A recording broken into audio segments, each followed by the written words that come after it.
कि अगर इस देश में भारत का संविधान और मंडल कमीशन न होता तो मैं कभी यहां नहीं होता और आपके सामने खड़ा नहीं होता।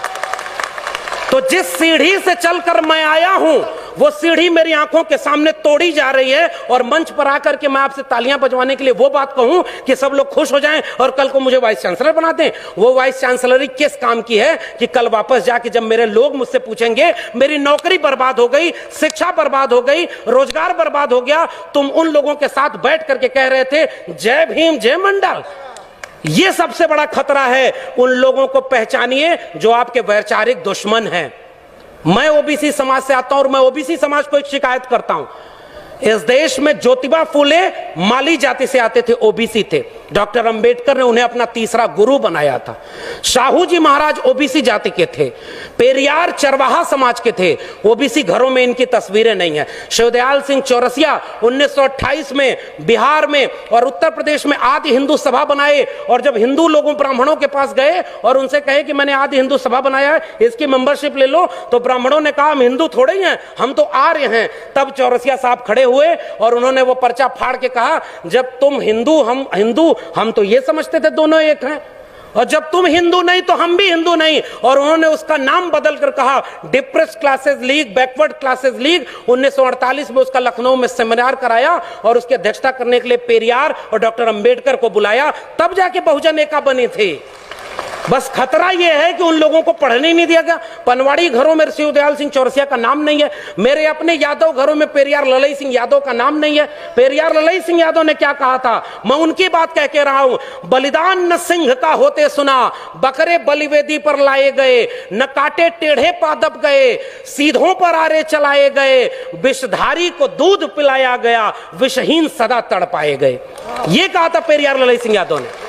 और जब त्रिवेणी संघ बना 1930 में बिहार में, और बाद में अर्जक संघ बना उत्तर प्रदेश में, इन दोनों का नारा क्या था, ब्राह्मणवाद की क्या पहचान, गिटपिट बोले करे न काम, और मानववाद की क्या पहचान, ब्राह्मण भंगी एक समान। जिसमें समता की चाह नहीं वह बढ़िया इंसान नहीं, समता बिना समाज नहीं, बिन समाज जनराज नहीं। जो जमीन को जोते बोए वो जमीन का मालिक होए, सबको शिक्षा सबको काम, वरना होगी नींद हराम। हमारे डॉक्टर लोहिया ने कहा 100 में पिछड़ा पावे 100 में 60, सन सोपाने बांधी गांठ। तब उसको जगदेव बाबू रामस्वरूप वर्मा ने नारे को आगे बढ़ाया कि 100 में 90 शोषित हैं, शोषितों ने ललकारा है, धन धरती और राजपाट में 90 भाग हमारा है। 10 का शासन 90 पर नहीं चलेगा, नहीं चलेगा। जो जमीन को जोते बये वो जमीन का मालिक होए, और राष्ट्रपति हो या भंगी की संतान, सबको शिक्षा एक समान, सबको शिक्षा सबको काम, वरना होगी नींद हराम। और सबको शिक्षा दे न सके जो, वो सरकार निकम्मी है, और जो सरकार निकम्मी है वो सरकार बदलनी है। आप नेताओं के गुलाम बन गए इसलिए क्योंकि आप एकजुट नहीं रहे। अचानक कोई नेता आके कहता है कि आप चलो हिंदू धर्म खतरे में है, अरे उससे रोक के पूछिए हमारा स्कूल और विश्वविद्यालय खतरे में है, तब तुम क्यों नहीं आए? मेरी नौकरी कोरोना में चली गई, तब तुम क्यों नहीं आए? हमारी अर्थव्यवस्था डूब गई, तब तुम क्यों नहीं आए? और 85% हिंदू तब बनाते हो जब मुसलमानों के खिलाफ दंगा कराना होता है। और उसके बाद दलित महिला थी, सुनिए, दलित महिला थी उत्तराखंड में, खाना बनाकर स्कूल के बच्चों को खिलाती थी, और दलित महिला की जाति देखकर सवर्ण बच्चों ने कहा हम खाना नहीं खाएंगे, तब हिंदू धर्म खतरे में क्यों नहीं आया? यह मेरा सवाल है। उस महिला की जाति देखते हो क्योंकि वो दलित है इसलिए हम खाएंगे नहीं? पूछिए उन लोगों से 2 अप्रैल के भारत बंद के दिन वो लोग कहां थे जो केंद्र से लेकर के राज्य में सत्ता में बैठे थे और दलित सीटों पर चुन करके गए थे? पूछिए उन लोगों से 13 पॉइंट रोस्टर आया तो वो कहां थे? पूछिए उन लोगों से नई शिक्षा नीति के नाम पर जब सब बेचा जा रहा है, और आज आप कह रहे हो पाकिस्तान कब्रिस्तान।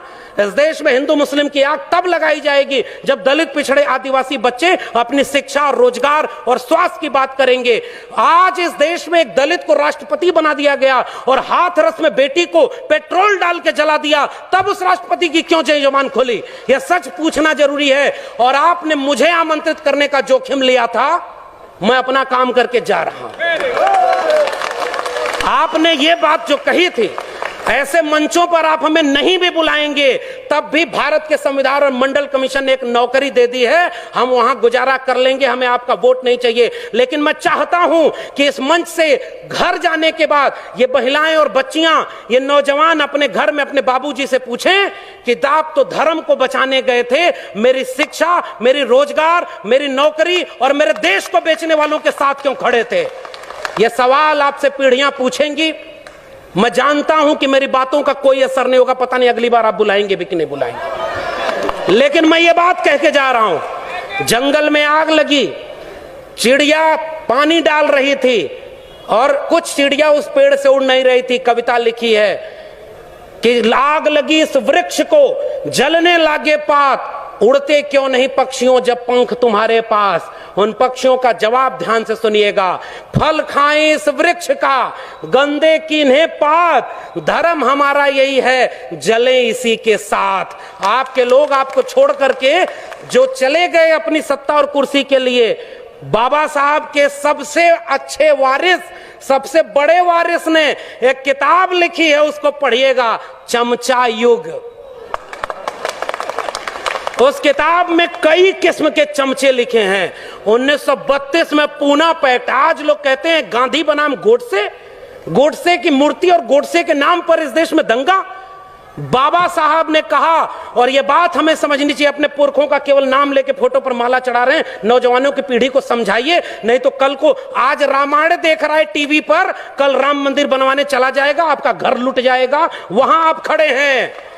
तब डॉक्टर अंबेडकर रोए थे, पूना पैक्ट जब करके आए।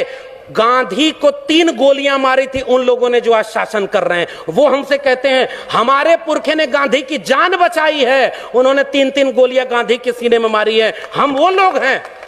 और आखिरी बात कह के जा रहा हूं, इस देश में बहस चला रही है गांधी बनाम गोडसे, आप गांधी के साथ हैं कि गोडसे के साथ हैं? मैं कहता हूं गांधी बनाम गोडसे में हम गांधी की हत्या करने वाले नहीं, गांधी का जीवन बचाने वाले डॉक्टर अंबेडकर के साथ हैं।